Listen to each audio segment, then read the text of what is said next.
এটা কলিযুগ নাকি বলিযুগ? হিসেব অনুযায়ী এটা কলিযুগ, তবে মনে হয় নামটা বলিযুগ হলে ভালো হতো। কেন বলছি? কারণ এই যুগে দিকে দিকে শুধু সত্যের পথে থাকা মানুষরাই তো বলি হয় এবং হচ্ছে। যারা অপরাধী তারা দিব্যি পার পেয়ে যাচ্ছে, আর যারা নির্দোষ তারা চরম নাকানি চোবানি খাচ্ছে বা হতাশার অন্ধকারে তলিয়ে যাচ্ছে। বিচ্ছেদের পর কখনো দেখেছেন নারীদের একা থাকতে? তারা ঠিক কাউকে না কাউকে বিয়ে করে ফেলে, তেমনি পুরুষও বিয়ে করে নেয়। কিন্তু তাদের যদি ছোট্ট ছোট্ট ছেলে মেয়ে থাকে, তাদের কি উপায়? ডিভোর্স দিয়ে কোনো নারী বা পুরুষ সুখী হতে পারে না। মানুষের জীবনে যে জিনিসটা থাকা সবচেয়ে বেশি প্রয়োজন তা হলো ধৈর্য। কারণ ভালো সময়কে পাওয়ার জন্য মানুষের ধৈর্যের প্রয়োজন, আর খারাপ সময়কে কাটিয়ে ওঠার জন্যও মানুষের ধৈর্যেরই প্রয়োজন। কথাটা অপ্রিয় হলেও সত্য এটাই যে পরিবারের যে সন্তানেরা বেশি অ্যাডজাস্ট করে সবকিছু মাথা পেতে নেয়, বেশি দায়িত্ব কাঁধে নেয়, সেই সন্তানেরাই বেশিরভাগ জীবনে ঠকে। পুরুষ মানুষের জীবনটা না জমির মতো, যতদিন ফসল দেয় ততদিন দাম থাকে। যখন ফসল দেয় না, তখন ওই জমির আর কোনো দাম থাকে না। এখন ভালো লোকের কপালে শুধু পড়ে, মন্দ লোক তো বুক ফুলিয়ে ঘোরে, তাই না?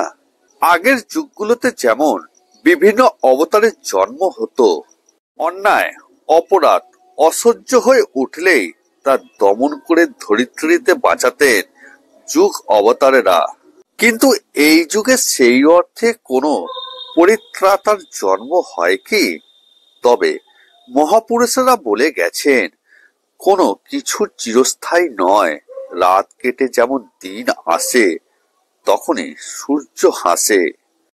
টাকা আর সম্মান দুটো এক জিনিস নয়। টাকা তো ভিক্ষা করেও পাওয়া যায়, কিন্তু সম্মানটা নয়।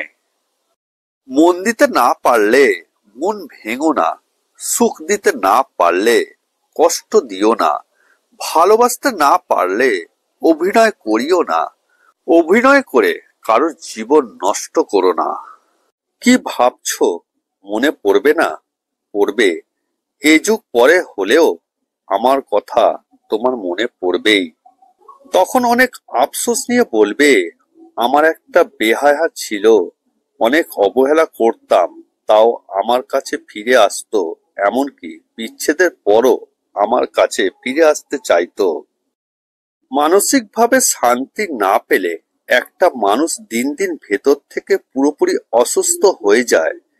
যে অসুস্থতা দুর্বলতা নিজে ছাড়া অন্য কেউ অনুভব করার ক্ষমতা তা রাখে না।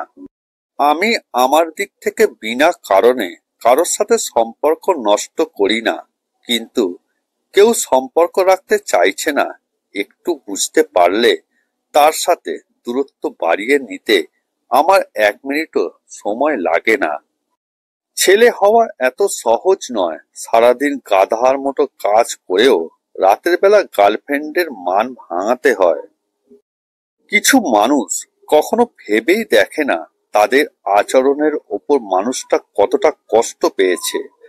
তারা শুধু নিজের প্রয়োজনটাই বোঝে।